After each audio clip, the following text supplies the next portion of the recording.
guys, slip on and of course, the house of biceps.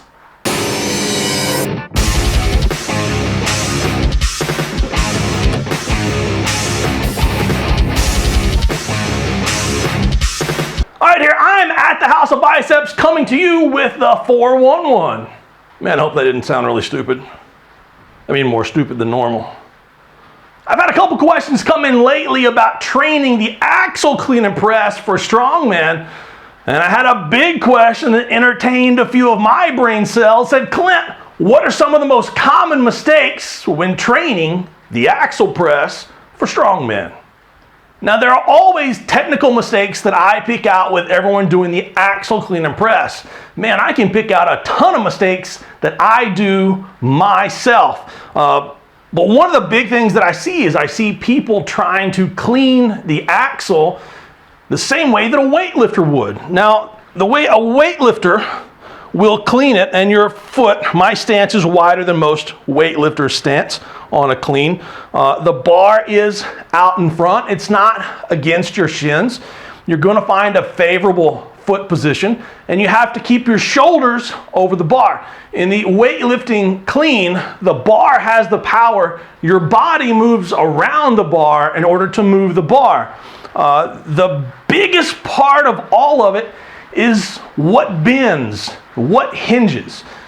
Now, with the strongman clean, most of the time, what's going to bend is the back is going to bend. What's going to hinge is the hips are going to hinge to pull up, and the biceps are going to hinge to pull the bar into position. Whenever you see a strongman warming up or walking up to the bar, walk up,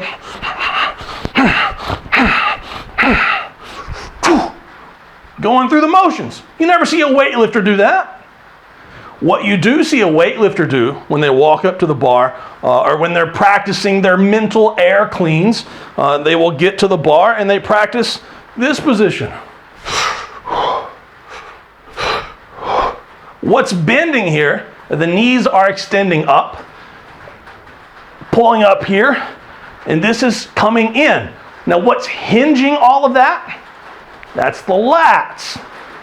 And what we're doing when we're setting up, wherever you grip the bar, and I grip it probably a little wider than most of you guys do, but with the weightlifting clean, and I'm going to do this wrong, but when you come up for the clean, from here, this is where the lats are tucking in, allowing you, they're going this way, so you're not just hanging down. And whereas a strongman, you would shoot your back up and curl, or shoot your back up and go here and then up. What the weightlifter is looking for is to use those lats to pull in, tucking the wrist, for it to come up. The legs, for it to come up. Now you can't do it properly with an axle. The axle doesn't roll like a weightlifting bar. Obviously with a 2-inch axle, you're probably not going to be hook gripping it. So you can't make that hard pull or the bar is going to come out of your hands. But your body is what always has the power. Weightlifting, the bar has the power. The body will move around it. Strongman, your body has the power. The bar will move around your body. So generally speaking, you will set up much closer, center of gravity, closer to the bar. And what you're looking at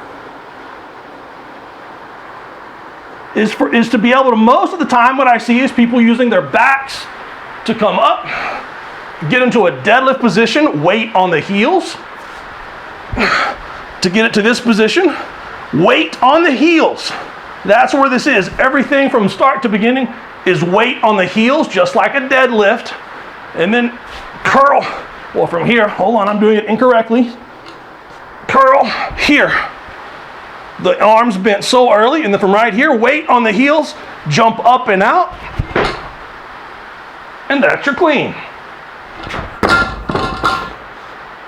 So I hope that makes sense. If you're a strongman, don't focus as much as using the lats to pull, to utilize that hook grip, because you can't, it's a 2-inch axle. Get the body centered, weight on the heels. Use your butt and back a little bit of biceps to make the lift. Now, part 2 of what I see going wrong all the time is also a 2-part answer. Part 2 is you're not training it like a weightlifter. This is a weightlifting-based move. I can't figure out why a strongman wouldn't take some of the principles of weightlifting and apply it to a weightlifting move being used within their sport. Now, every single time I've had a strongman come to the gym and do axle clean and press or deadlift or snatch or really anything, the whole theory is to get from empty bar to as much weight as possible in as few sets as possible.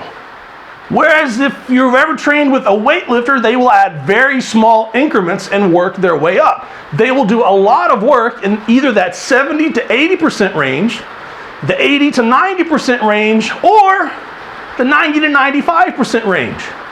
But they will always do a lot of work. Now, this isn't just a muscle building thing, this is technical work. For the strongman, where are all of your sets at 70%? Where's the 5 sets of 5 at 70%? Where's the 5 sets of 2 at 80%? Where's the 5 to 7 sets of 1 at 90%? Don't forget to train the lifts with volume. Search for technique. Always search to get better technically. The worse your technique is, the greater chance is that you're going to tear that bicep.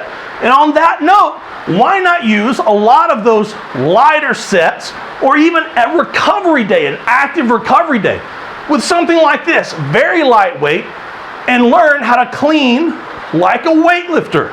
Set up with the bar over the balls of your feet or a little behind. Get your grip set. Take your time. Lift with your legs, shoulders in front of the bar.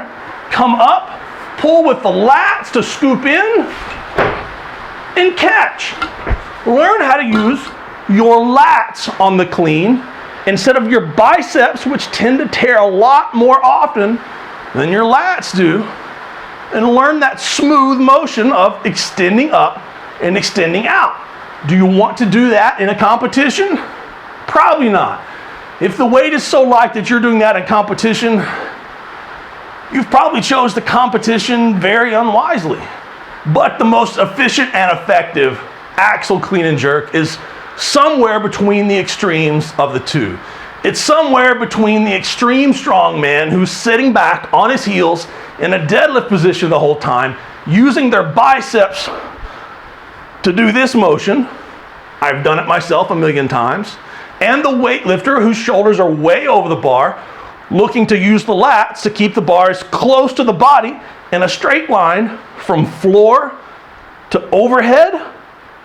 Whereas the strongman will have many curves getting to that position. Search for something in between. Search for something smooth. Use those 70% sets, the 60% sets, the 50% sets to work on that technique of something a little smoother, a little different, and possibly a little safer to make you a better strongman in the long run. All right, guys, there's my short 20-minute wrap-up of mistakes that I most commonly see in the strongman axle clean and jerk.